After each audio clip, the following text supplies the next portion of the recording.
Yeah, definitely. Wow. But it was made before that, though, right? Like when it was released.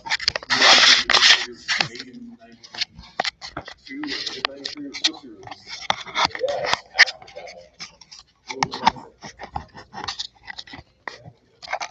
Yeah, it's after that. Oh, wow. Was a Oh, All you gotta do is look, you just look into somebody's All you have to do eyes. is- Yeah, fill my face. all you have to do is be in a comic book. The part where he's just putting his hands on people's face. Hold on, let's save it for the cast. Let's save it for the cast.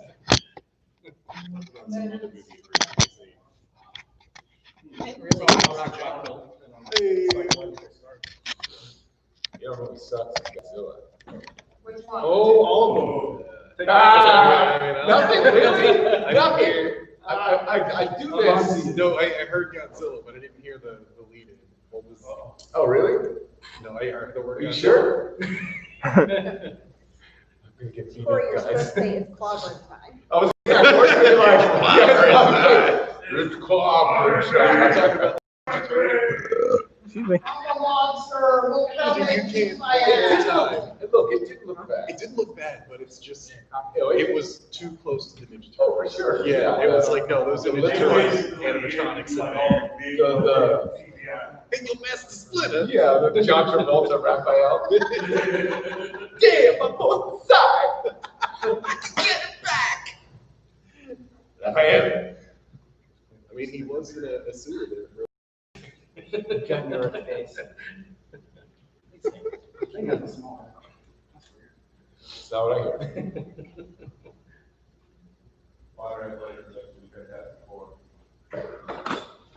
Father has a big ass It's head. going by. Oh, shit. Yo, those things ain't cheap. You buy a copy. They're pretty well built, man. They're pretty well built. Don't worry. Take it easy. Johnny, please. You're such a hothead. So We gotta wait. I had to take notes. yeah, I actually have 2 pages of notes.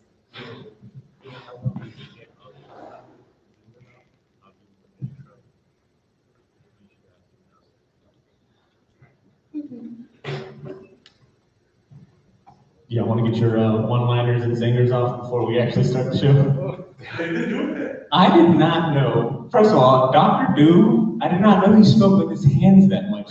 He was like, look at me. He's like, this is what you have created. And when he FaceTimed him, he Skyped Doom and he was like, hi. He said hello, like opened up with hello. Hi, it's good to see me. Well, everything he says, like, I built a laser and it's going to blow up New York. Have a good day. Hey, Reed, you guys are totally fucked.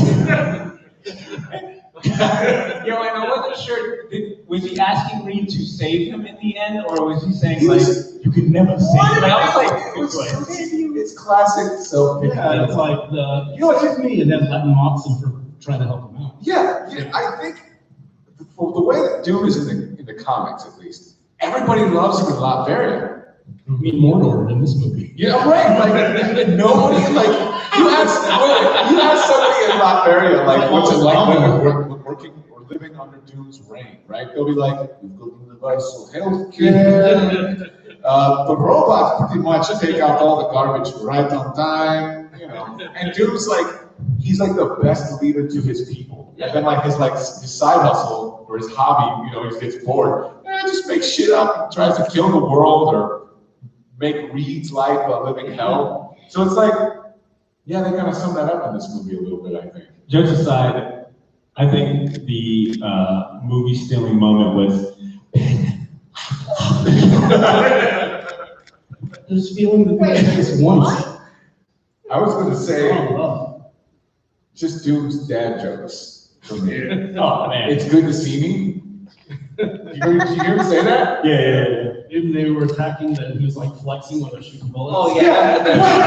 Like that's something a rich guy would do. Like it's like, I'm going to New York. What are you gonna do? I'm going to break up a homeless meeting. Like what? You have nothing else to do. They're in the Baxter Building. Go get them. Not yet. Real quick, Not yet. by show of hands, how many people agree with me that one of the Doom's henchmen looked just like Cesar? First time I showed up, the one that was like the one that was the creepy doctor, he's like the burns. Hold on. You're talking about the dude that was holding his cigarette like a fucking French dude? He was like, That was amazing. That's Dave Grohl.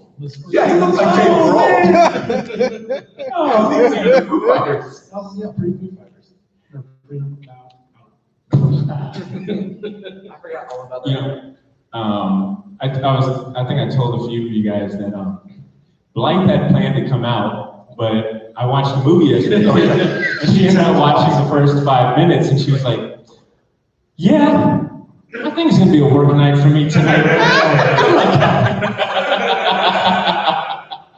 You don't need me to be there, do you? Drew, you're like awfully silent. Like, is this? I mean, He's in shock. He's in shock, the poor How guy. good the movie was. Look at him.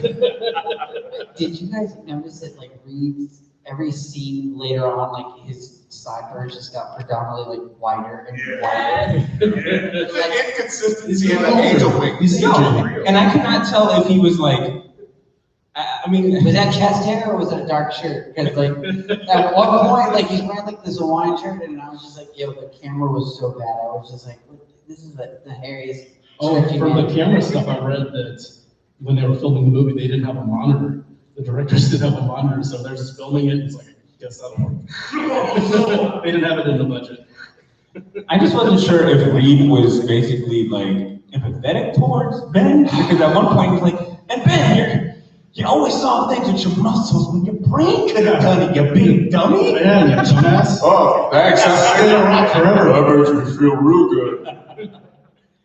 Oh man, I thought the thing prosthetics were pretty. Oh yeah, that was just one thing that I thoroughly enjoyed about the movie was It's better than the really real good. movie. Yeah. Well, I mean, they like literally spent like the whole budget. Oh, for sure. All $50 they had on the budget on the thing's costume. That's all the one-liners and zingers I got. You guys got them out? It's like this uncomfortable moment at the beginning with the young. Oh, yeah, I was gonna say, It's like, everybody's getting like, oh, Doom's a creep, Ben's Reed's a creep, super Alicia's a creep. Ben wins the creep award for waiting 10 years. Yeah. For looking at that suit was like, what up, girl? You got that Hermione charm. I'm going to wait till you're a 10, not just 10. Crystal Leon's. Legend. So I read somewhere that Reed was, I guess, in a boarding home where Yeah, they didn't set that up at all. No, they did not. Like, you had to find out. I was like, wait, what is he doing in this house? How do they? I know this old ass dude. Why are they around with a minor? When I first saw it, I didn't even know like who Ben was. He's like running into the lab. It's like, who is this guy? Playing video games with another minor. This movie was creepy. All right, yo, how about we go ahead and start this episode off. Shortbox Nation, you're now tuned into a very special episode.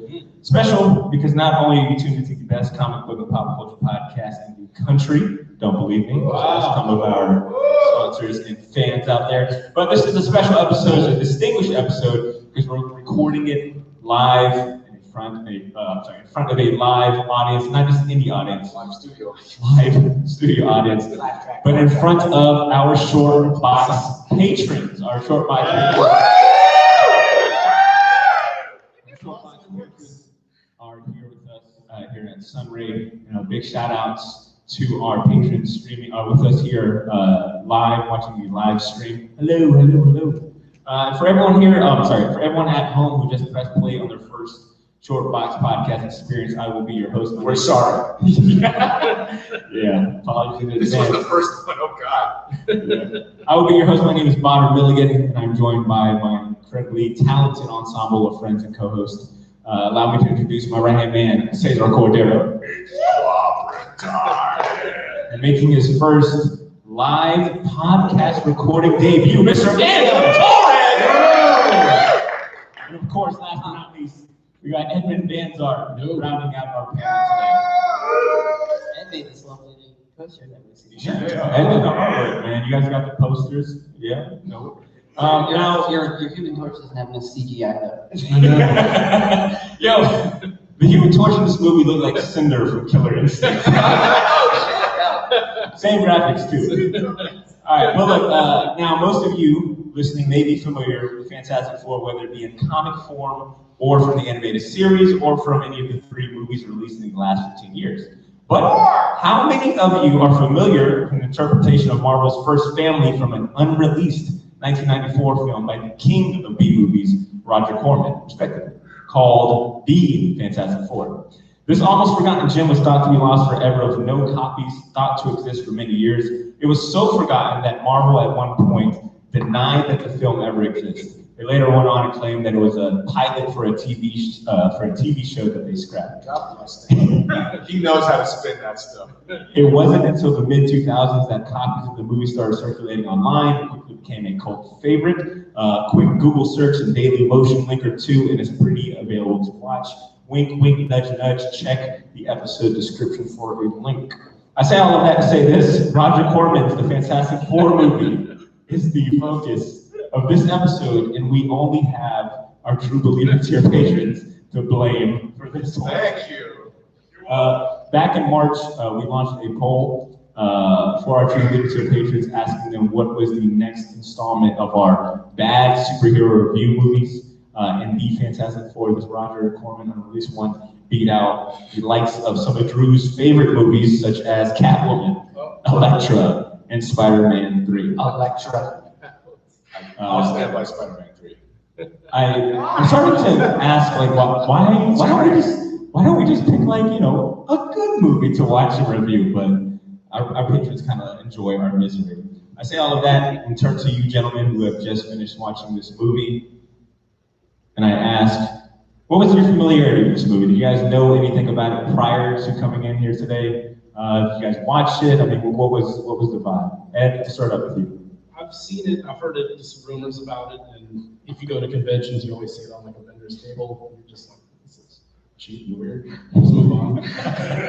But other than that, it's always been kind of like a mythological thing. There's a lot of lore behind it, and no footage of it ever existed, just a few of the poster pictures and images. But yeah, I just saw it last night for the first time, watching it. So. Okay, ditto. Drew, what about you? The first time I heard about this, the same thing, like more or less on conventions, like hearing that this movie existed, and then it definitely was one of those, when all the Marvel movies and X-Men movies coming out, this was like aware of this, but there was never like any type of like full-length trailer. I've only seen like snippets of it. But then, like, this was the first time I saw it today.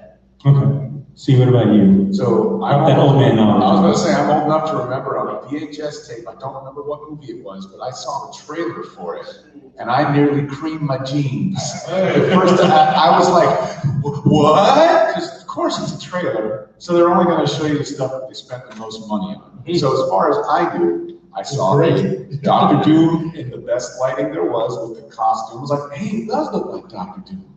And then they showed the thing going, it's clobber time. I'm like, he said the thing. The thing said the thing.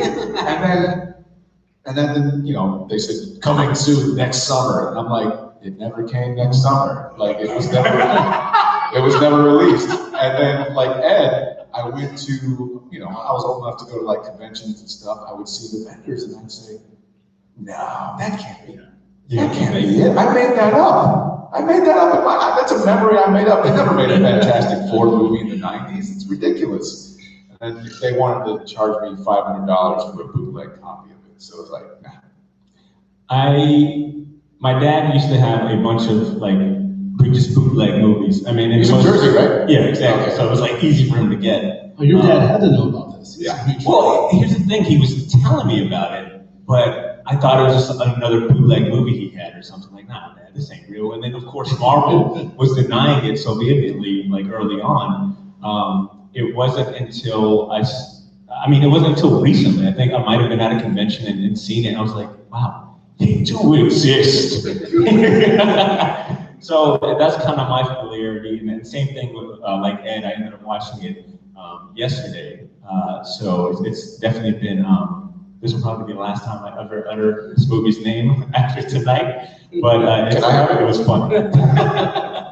So moving on, as longtime comic collectors and readers, what's your personal relationship or feelings when it comes to the Fantastic Four franchise? I mean, have you guys been longtime fans of the team? Have you guys ever collected any of the series? Fans of the previous movies or animated series? Drew, you're not in your head. I said no. I come from a very Puerto Rican dysfunctional family, so I didn't need to read anything else about a dysfunctional family. I was like, no, I'm good. And then I came up with the edge where it's like they weren't cool to me. Like I didn't care. I wanted to learn more about Spider-Man and X-Men and Hulk. Like the Fantastic Four to me were just like They're like the old-fashioned. Yeah. So superheroes, I was never like, oh, let me just hop on this. It wasn't until like obviously Hickman when he came in and they started like I remember going to the shop and then a lot of people were saying, hey, oh this is a good series. This is good. I'm like, nah.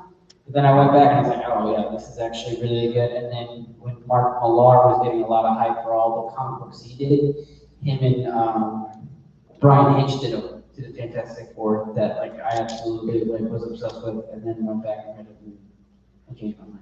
Okay. See, what about you? Prior to this Fantastic Four relationship, what do you think about the team? I mean, they're Marvel's first family, so you kind of have to like them if you're a fan of Marvel, at least for historic reasons. So, like Drew, I also come from a crazy Puerto Rican family, and Spider-Man was my jam growing up. Like, I literally became a photojournalist in the military, and I ended up becoming Peter Parker. You have the best, right? I did. And you don't want to know that. Things got crushed, buddy. No, so I was like, I don't really got time for them. And as I got older and started getting more into comics and realizing like how venerated they were as an art form and how people like Jack Kirby and Stan Lee, the architects of the Marvel Universe, I invested time in them. And as I did, I was like, man, a lot of the characters I like in Marvel wouldn't exist if Fantastic Four didn't exist. Like Black Panther, Namor, Namor was before that, but Doctor Doom, Silver Surfer, Galactus, Mephisto, like all these people, you're like, what? Like, you don't even think about how they all kind of came out of this wacky book. Like, it's so weird. It's ridiculous. It would be like if Hellboy came out in the 60s. Like, that's what Fantastic Four was. So as I got into it, I just was like, all right, yeah, I dig them. And when Hickman did Secret Wars, probably the best Fantastic Four story I've ever read, hands down. Yeah, I'm back here for a minute. And what about you? Yeah, pretty much the only thing outside of anything new besides the Secret Wars stuff, I just kind of studied the Kirby, Stan Lee stuff, because that's kind of, if you're into comics, you kind of like, you have to almost, you're kind of obligated to recognize the impact that this comics had. But yeah, it wasn't like, like Drew said, they were kind of like the old-fashioned heroes for me, so I wasn't really into them as much outside of just respecting them as a historical, historical thing to study. But yeah, this pretty much the Kirby Lee stuff is the stuff that I'm more familiar with. I don't really mess with the contemporary stuff. Yeah, Fantastic Four, man, as you guys know, it was my dad at the Marvel OGs. I mean, it's probably his favorite comic book franchise, period. So he always had a lot of the older stuff, quite frankly, a lot of this stuff, period. And it just never caught my attention. It wasn't as cool as Spider-Man. It wasn't as cool as Spawn or edgy as some of the other comic books I was reading. I felt it was just very slow paced, very heavy on the science, and at the time I just could care less about science. It was my least favorite subject. So it just never really resonated with me. Plus, there's so many big words. I'm like, no, I just want the pictures. I remember one time I did bring a Fantastic Four comic book to school to trade with a buddy, and man, he clowned me. He was like, yo, don't ever bring some old school shit like this. Like, there's not enough action. There's too many words. Like, you need to bring like, and I think like it was like an image. I mean, it was like a Spawn book. He was like, hey, this is the books that like bring like trade. Bring some young blood. Young blood, some wet works. I want to hear some Malibu comics. But they're in a healthy relationship. They're gonna marry. You know, so it wasn't. I mean, kind of. I think we've always championed like Jonathan Hickman what he did for like Fantastic Four, and kind of bringing life into them. I want to move on to the movie, and I don't want to start positive because there's plenty for us to kind of clown on. But some of your favorite moments in this movie, or aspects that really kind of stood out to you guys. And I'll start out with you. What are some of your favorite parts of this movie? Oh man, put me on the spot.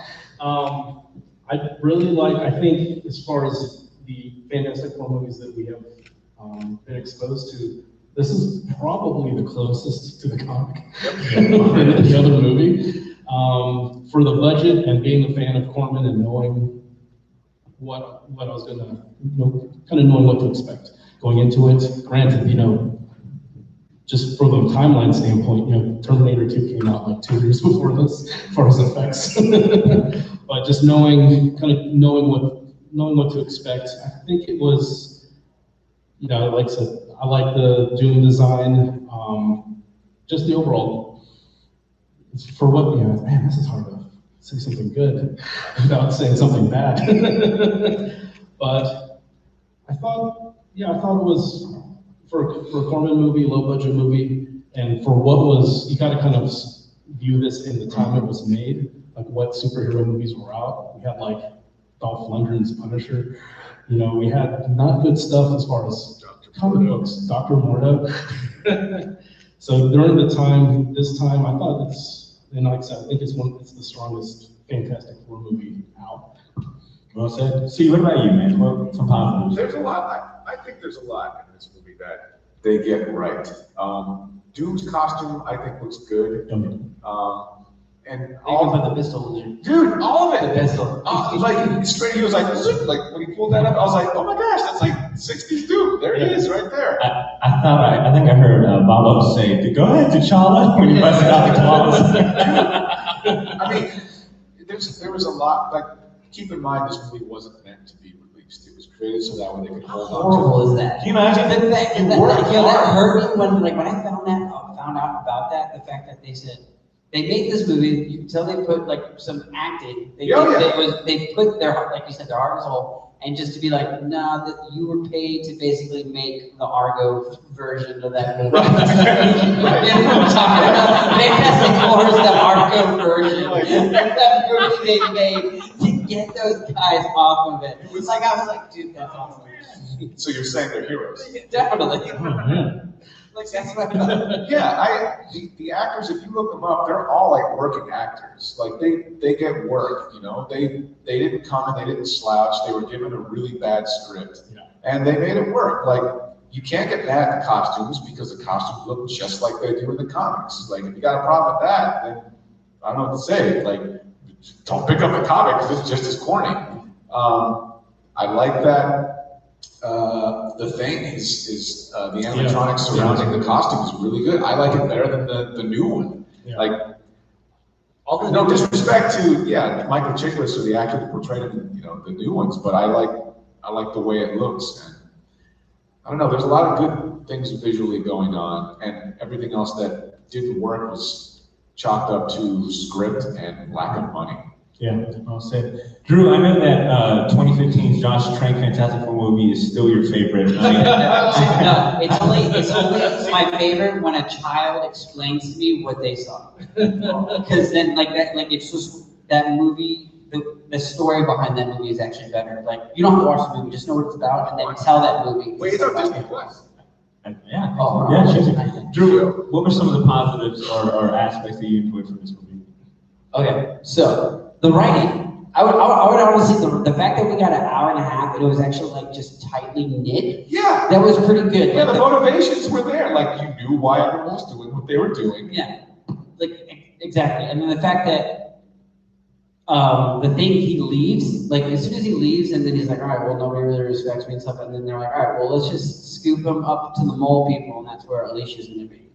So I thought, like everything, I thought that was really, really cool. Alicia, she's actually a statue maker, so she was the one that was doing like the memorial statue, which I thought was like, oh, okay, this is. Let me ask you a question. This movie is so crazy. And did you for 1 minute at any point think, we might see the puppet master? Oh, I wish. Oh my god, yeah, I'm like that. Yeah, I thought that was. Gonna be You know what? Baker, or whatever his name was. I would 100% agree that I would have liked to see that kind of cameo. Was anybody else looking for Stanley? I swear, I was just like, oh, here you go. Did he disavow the movie too? Like, I got it. Yeah. He did. we'll get to that. Yeah, Yeah. the movie's not that bad. I'm telling And you right now. Stanley even came to the set because I know like when Stanley dismissed the movie, like a lot of the actors were upset about. It's like you brought donuts that one day. What the fuck, dude? Donuts! It was all a sham, true believer. Was the lady that played Alicia Masters in that?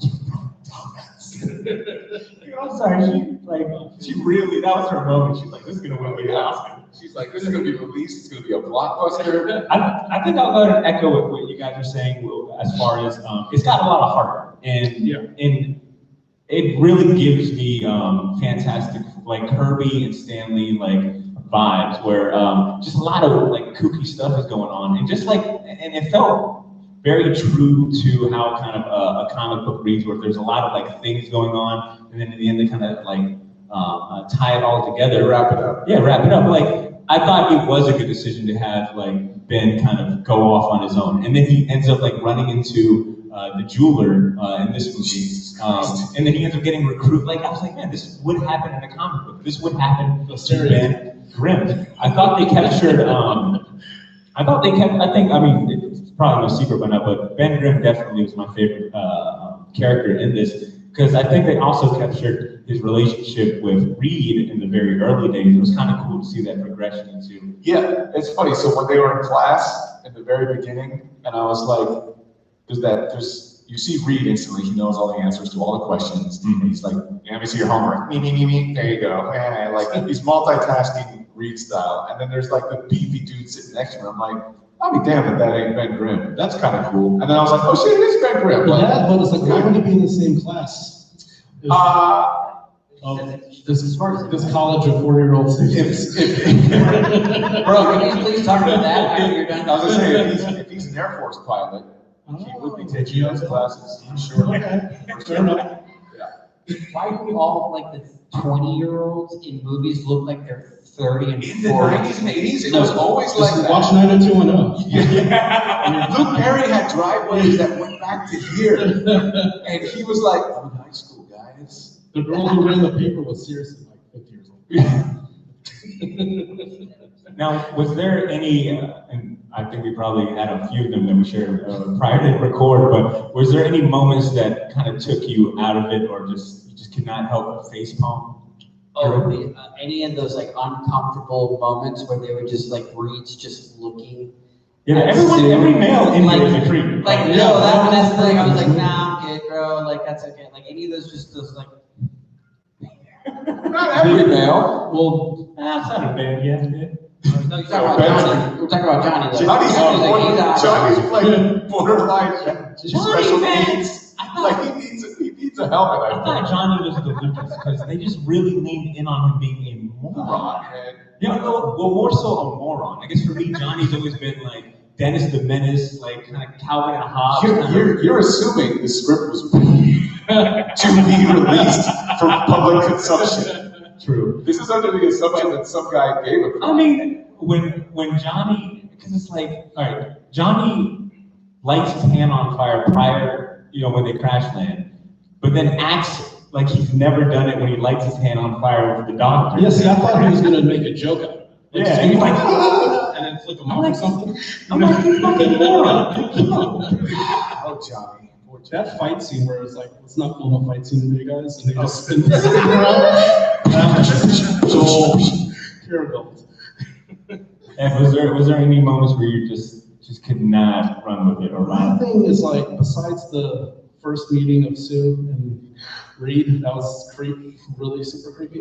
Just the like Dr. Doom's just muffled dialogue, because I read a little bit about it, and the actor wanted to do some ADR so that you could actually understand what the hell he was saying. Because you could tell he is really hamming it up. Shit out of Yeah, it, like sure. Darth Vader. And Darth Vader. he said, I remember reading, he said you could even go back and do it now for free if they re-release this movie. Wow, that's sad. Yeah. He's got a lot of time I'm on gonna it. get on that convention circuit, guys. He would make a killing. Oh, he would. See, what about you? Anything that you just like, ugh? So, yes, and the was kind of to the movie's credit. So when Alicia is alone in her apartment, and those creeps break in and they basically kidnap a blind woman, but not before they like torment her first. She can't see. Like I was like, that would be a good scene in a movie to show instantly those guys were douches. That is someone that's in danger that needs saving. Like, but no one was there to save her. Yeah, well, if this was supposed to be Mole Man and like originally written as Like the Mole Man, Moloids running yeah, around. that would make sense for them making like just Right. fucking whatever, guys. Right. What you guys doing? Yeah, I think it created a genuine tension, right? Like, which I think might be, now that I know how the movie is, by accident. like no, there's no way it worked on Well, purpose. the fingers, that loses effect when you're kidnapping a blind person. Yeah, yeah, and it's just creepy. It was so weird and creepy, and I think it was like, I'm more afraid of those guys than I am of Dr. Doom.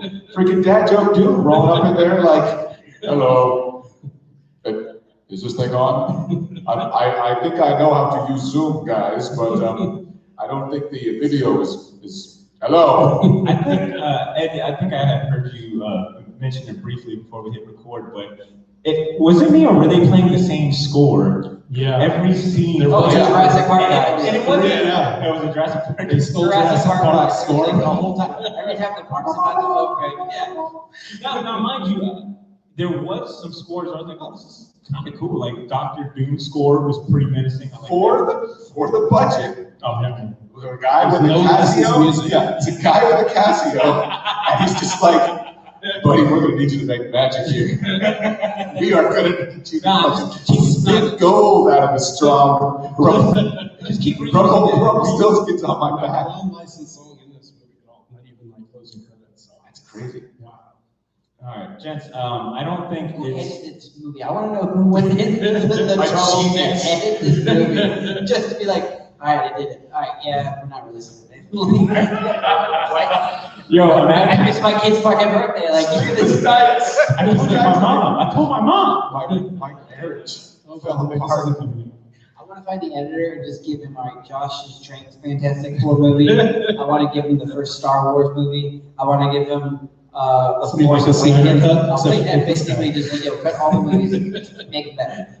So I don't think it's a stretch to say I'll that tell you the there. last. that's a fantastic joke.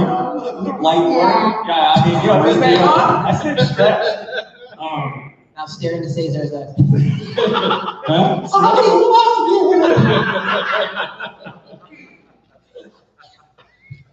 Look at me. I'm like, dude, all right, dude. Yes. Hey, real quick. You're gonna save my life, huh? Bitch, why don't you just let me go there? There you go. There you go. There you go. Not gonna do it. Fuck it. And he was laughing on his way down. So. Yeah. He was a jolly hunter. Also, in the beginning of the movie, when he gets electrocuted, I said, "Damn, look at that pool noodle electrocuting this man for 10 minutes." And then the lightning like withdrew when like Ben put was like, Yeah. That's how electricity works.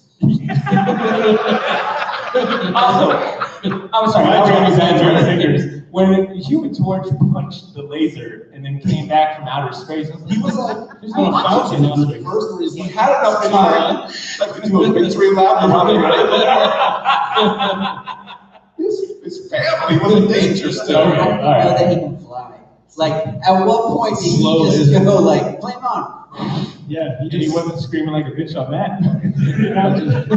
All right, but I don't think movie. I think it's safe to say that the last 3 Fantastic Four movies that we've gotten in the last 15 years have not been the best received. I think among the comic book community, they just aren't really good movies. I don't know too many people personally that enjoy them. So I want to ask you guys, do you think at this point the Fantastic Four property is worth doing a reboot? I mean, are they, Yes. do they translate Yes. to the big screen? Yeah, Yes. that's a big part Yes. of the Marvel universe that they haven't Yes. touched yet. So make it in the 60s, dude. Dude, Disney can Do do a a period period piece. piece superhero. Who's gonna do a better job than Disney? Do a Yeah. family. I would say do like a, and I know we've probably talked about this, but doing like a kind of like a Johnny Quest like episodic show. For sure. That'd be great. Yeah. Or just do Drew, what about you? Do you still want to? Do you want to see the Fantastic? Oh, yeah, definitely. What was the homeboy's name that did the? Krasinski? John Krasinski. Yeah. I want Sorry. him. I want him and Emily Blunt as Sue Storm Ooh. and Reed Richards. So if they could do that, integrate them in a TV show, whatever. I just want them to start them off. Reed just straight black hair and just give them a little pepper. Just a little. Every Not just- every crisis is Not just more like a and more great. paintbrush or white paint.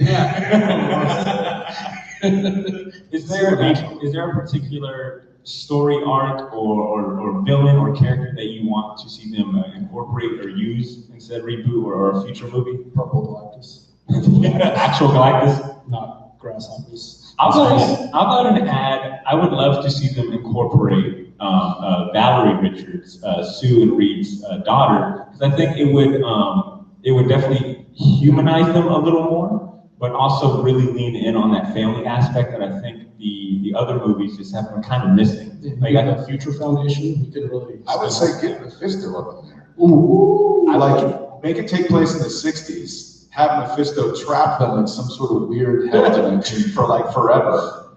And then Doctor Strange will rescue them, right? There we go. Now we have them in Oh, guilty you give too much of the sauce. You give know too what much I'm of the saying? sauce. No, I'm sorry. You're Leave right. that. I'm just saying. No, that's good. Like when they fight for Doom's mother's soul, he just kind of Yeah. catches. So I don't. Again, they got the character right. Doom is a scientist, right? But you saw him like take out the little necklace, kiss it, put it back. He's also like half magician, according to the comics. Like he's a wizard. Like he fucks with the His mother was a supernatural. witch, so Right. it's like magic. He knows about that. So like you want to get mad at that this movie is god awful. As a film, it's god awful. It's horrible. As a Fantastic Four movie, though, Yes. not bad. Yeah. It's not bad. I think this FF movie, I've had the most fun in. I think about the other ones, and because they took themselves very serious, I just got to judge them serious. But this one, man, I was like, damn, I love the campiness. This is kind of embodies the spirit of what I imagine reading Fantastic Four in the mid '60s was when Kirby and Stan and Jack were writing. You were right the first time. Jack the Jack. Drawing it. All right, gents, I want to go ahead and, like we normally do on our live shows, invite some audience members up to do some trivia and win a prize. So I am asking for two brave individuals who would like to come up. Yes! Nothing says bravery like Tom Hanks going. It's Fantastic Four trivia, a little bit of the comic books, a little of the movie. Come on up, we'll keep it lighthearted, and there's a prize for you guys. So I see Tom. All right, Bobo, coming or what? Bobo's coming on. All right. All right. Okay.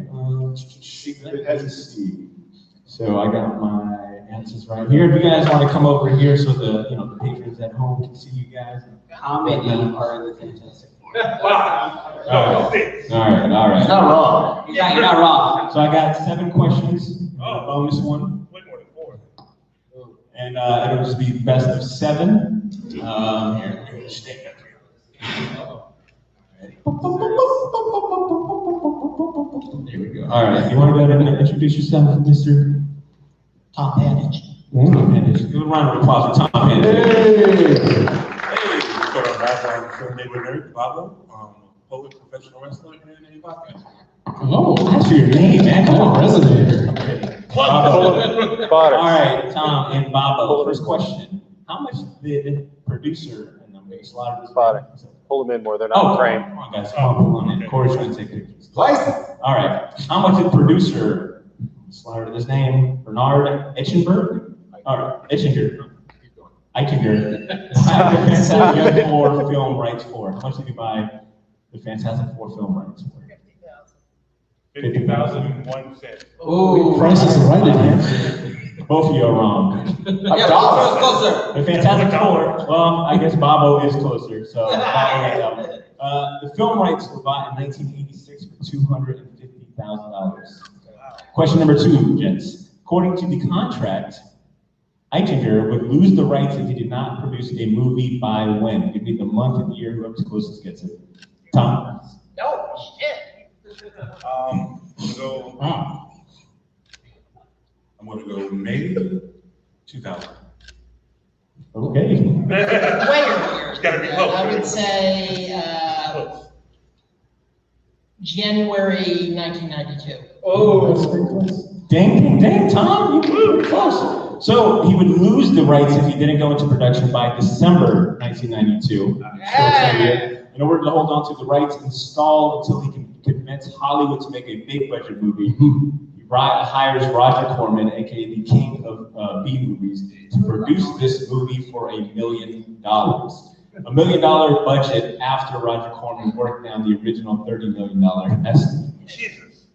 Moving on. Question number 3. Give me the name of the comic and the year the Fantastic Four debuted. Fantastic Four number 1, 1964. Okay, Baba? I want to say it's like Tales or Stories to Marvel in 1964. Yeah, 1964. Tom Hanks, ladies and gentlemen. Fantastic Four number 1 that debuted in November 1961 by Stan Lee and Jack Kirby. And as Ed had mentioned, Stan Lee has gone on to say in regards to this movie that the entire production was a sham. It was never supposed to be released by any human beings. That was from LA Magazine. Question number 4. How much did Eichinger reportedly pay Corman to stand down and not release the movie?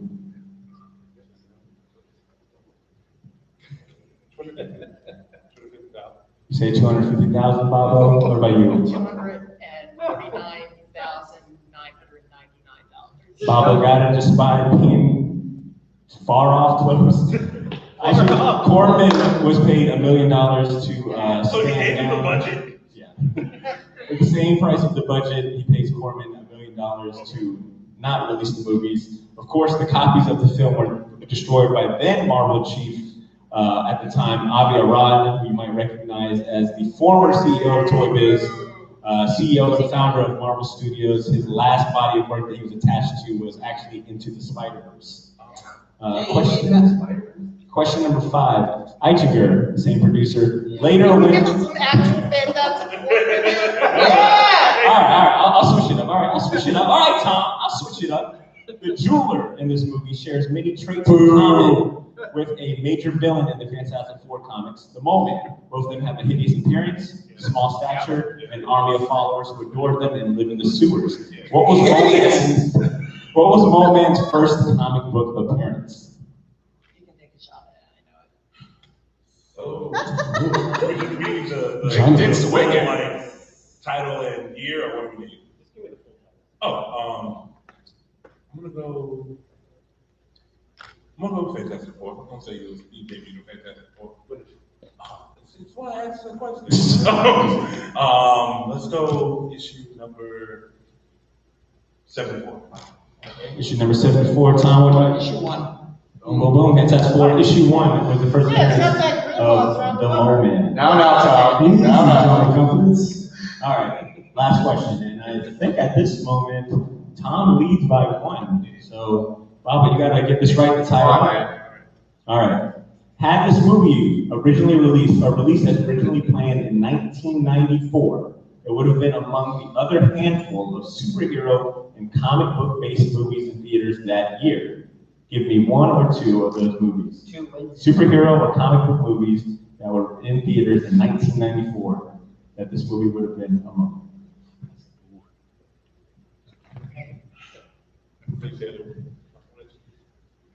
Give me 1. So I remember looking this up. It's Robert Pattinson is basically based off of if Bruce Wayne was in 1994. If he was like the Paris out in 1994, and I remember looking up a list of movies.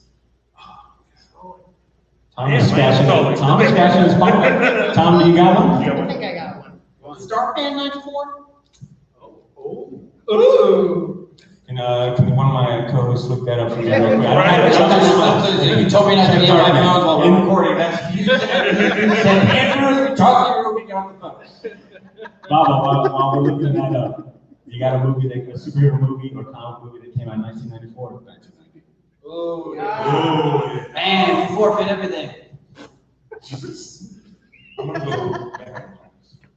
Yeah. So some of the acceptable ones that I had: Blank Man, The Crow, Blank Man. I said superhero. The Mask was out at the time. The Shadow, Time Cop, and Cemetery. Time Cop? Hey, look, I don't think the rule that just. All right, I got one last tiebreaker, okay? Name another movie Roger Corman has produced. Come on, that's It's like 1,000 movies. Yeah, they do. Tom's about to dunk us. Tom's like, you got anything for a dunk? Go ahead. You got it. He's like, Death Race 2000. Well, yeah. You're required to give 5. Yeah. okay, I can All right. Oh. Tonight? I know you can't. He's doing it, Peter. He's doing it. Do they have anything to do with alligator? Oh, Sorry. where's it going? Well, lifeline? Good. Lifeline? No. Naming animals? All right. Ladies and gents, I would have also accepted Silence of the Lambs, Little Shop of Horrors, Frankenstein, Unbound, or The Wild Angels. I will say Roger Corman has said that this experience filming the Fantastic Four is one of the strangest he's ever had, and the end result was one of the strangest. That's how we from Roger Corman. Ladies and gents, let's go ahead and give a round of applause to Tom, you ended up winning. Good job. I'm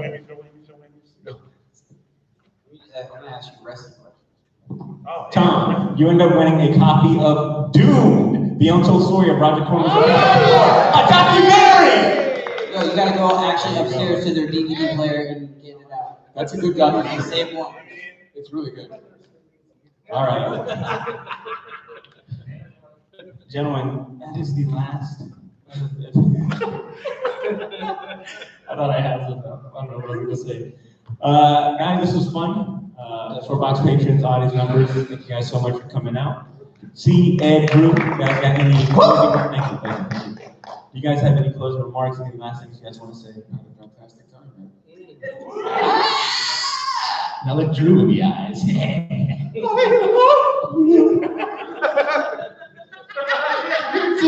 I thought about you when they start doing that to the faces. It's like, there you are, Peter. There were so many windy moments. I was like, where's India? Where'd you go?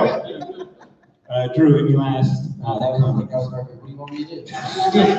Man, aggressive. Yo, it's Classic. It's the first time working. Thanks for all that fun. Hey, what about you? Anything you want to say? Anything you want to wrap this up? This has been fun. All right, well, I do have something long-winded. Oh, Jesus. The director of this movie, Oli Sasson, in 2018 said, after 22 years, I'm sure I said that. Sasson. Like, That's what we put yeah, like Drew and I just got hungry. Vidal Sassoon. I was like, oh, he's just Sheshwin. Oh, it's The Sheshwin. director of this film, Bobby Adobo.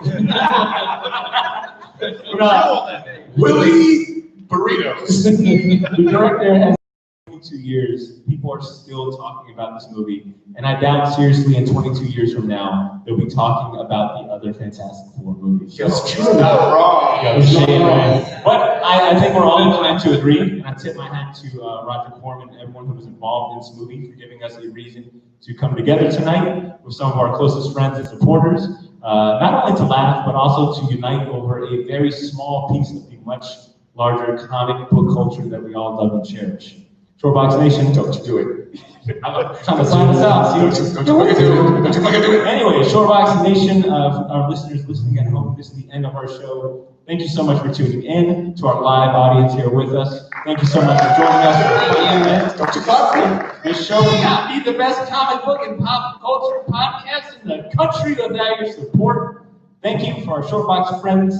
Make sure that you subscribe so you can stay up to date for our latest episodes. And if you want the opportunity to join us for our next secret live show, consider becoming a patron at patreon.com. They are. I'm talking to the people listening to this episode. Consider becoming a Shortbox patron at patreon.com/the Shortbox. Shortbox Nation, be safe. This is recorded? Take care of yourselves. Take care of each other. Watch podcasts. And most importantly, Tom, good question. Tom just asked, Otter, how should we keep it? And I'll tell you guys, damn it, Shortbox Nation, keep it geeky. I'm quitting the show. I don't know what to say. Oh, that's terrible. This was fun. Thank you, guys. Thank you, guys. Shortbox is recording a live studio audience. We have 20 minutes to vacate. Did nobody catch that the thing was a metaphor for the fragile male ego? I thought he was a golem, because he's Jewish. Can we have? I thought you represented the law of Western society and what we would do. We don't put boots on the moon. Yeah, sure, dude. That's a good show. I love that show. You gotta do that. Boots on the moon. Now, what kind of boots? We don't know what kind of boots. All of the,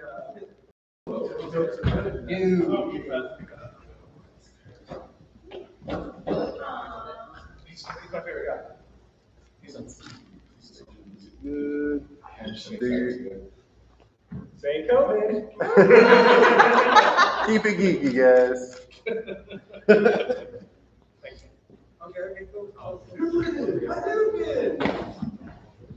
Well, no, really. The moment she said I love you, he like disarmed. It was a mental barrier. It was, It was the embodiment of a mental barrier. Latwan, I thought he was gonna come up. Latwan? He knew it would be like cheating, you know? I know, Seriously, none of those questions. I'm gonna say it right now. It's delightful to rock fantastic card flying. I know you heard me. I was like, it's a fantastic card. I did not the whole reason I brought it. Oh, yes. It's like Ultraman, 1960s Ultraman. Oh, yeah. Oh, but I think the best part, because having watched all 5 seasons of JoJo's Bizarre Adventure, when Dr. Doom is standing there this whole time, and he's like doing all of it's like, dude, no. Tom, thanks for being a good sport. I know this question's where Again, much to be decided. But hey, you did it. You thought it was Lisa, but it was me. Exactly. Hey, Drew.